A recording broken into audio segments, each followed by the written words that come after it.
ఈరోజు బంగ్లాదేశ్ ఢాకా లోపల పాకిస్తాన్ బంగ్లాదేశ్ల మధ్య జరుగుతున్న మ్యాచ్ లోపల ఒక విచిత్రమైన పరిస్థితి ఎదురైంది.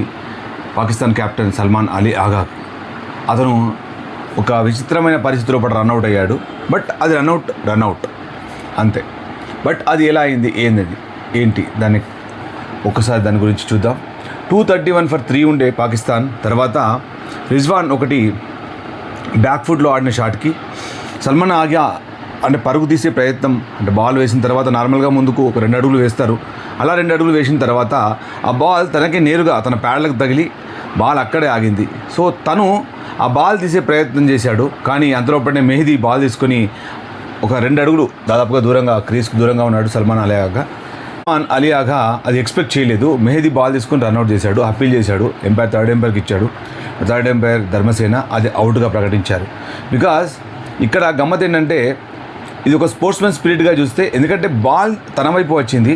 సో అతను ఫీల్డర్ అంటే బౌలర్ అలాగే ఫీల్డర్ కూడా దాన్ని బాల్ పట్టే ప్రయత్నం లోపల తన ప్యాడ్లకు తగిలి అక్కడ ఆగిపోయింది. అది ఆగిపోయిన తర్వాత సల్మాన్ అలీ ఆగా బాల్ తీసిచ్చే ప్రయత్నం చేశాడు. కానీ మెహదీ దాన్ని తీసుకొని రన్అట్ చేశాడు. బట్ అక్కడ మెహదీది తప్ప అంటే మెహదీది ఒక విధంగా చూస్తే స్పోర్ట్స్మెన్ స్పిరిట్ విషయంగా చూస్తే ఇతను ఫీలింగ్ చేస్తున్న ఉద్దేశంతో అతనికి తగులుతుందనే ఉద్దేశంతో అతను అక్కడే ఆగిపోయాడు.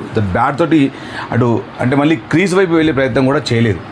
సో అతను అనుకున్నాడు అతను మామూలుగా బాల్ డెడ్ అయిపోతుంది, సో బాల్ తీసుకొని మళ్ళీ అతను బౌలింగ్ వేసే దిశలో వెళ్ళిపోతాడని అతను అనుకున్నాడు. బట్ అక్కడ ఉన్న సిచ్యువేషన్కి అప్పటికే 62 balls 64 runs చేశాడు. 109 runs పార్ట్నర్షిప్ సల్మాన్ అలీ ఆగా 4th వికెట్కి. ఆ తర్వాత 43 runs మాత్రమే చేసి 7 వికెట్ కోల్పోయింది పాకిస్తాన్. 274 ఆల్అవుట్. సో ఇది జరిగింది. సో ఇక్కడ ఎవరి తప్పంటారు? ముఖ్యంగా బ్యాటర్ పైన ఏంటి, అక్కడ రన్స్ చేయడం, అంతేగాని అతను ఫీల్డర్కి అలాగే బౌలర్కి అతను అడ్డంగా కాకుండా తన పని తను చేసుకోవాలి. సో ఇక్కడ అనుకోకుండా జరిగింది అది. కానీ మరి మెహదీ అది బాల్ రన్అట్ చేసే ఉద్దేశంలో ఉన్నాడు కనుక ఆ బాల్ డెడ్ అయితే కాదు, బాల్ ఇన్ ప్లేనే అవుతుంది. సో ఇలాంటి సందర్భాల లోపల బ్యాటర్ తన పని తను చేసుకోవాలి, అంతే తప్ప ఆ బాల్ని ఇచ్చే ప్రయత్నం కానీ బ్యాటర్ పని ఏంటి రన్స్ చేయాలి. మరి ఇక్కడ తను చేస్తున్న పని ఏంటి అంటే ఏదో మంచి చేయడానికి పోతే చెడైంది. సో ఈ ఇన్సిడెంట్ ఇప్పుడు మొత్తంగా క్రికెట్ ప్రపంచంలోనే అందరూ కూడా చర్చించే విధంగా సాగుతుంది. సో మీరు చూస్తే చూడండి, లేదంటే ఆ వీడియో ఇప్పుడు దాదాపుగా అన్ని చోట్ల కూడా ఆ వీడియోను ప్రసారం చేస్తున్నారు, చూస్తూనే ఉండండి. Thanks for watching your favourite talk show.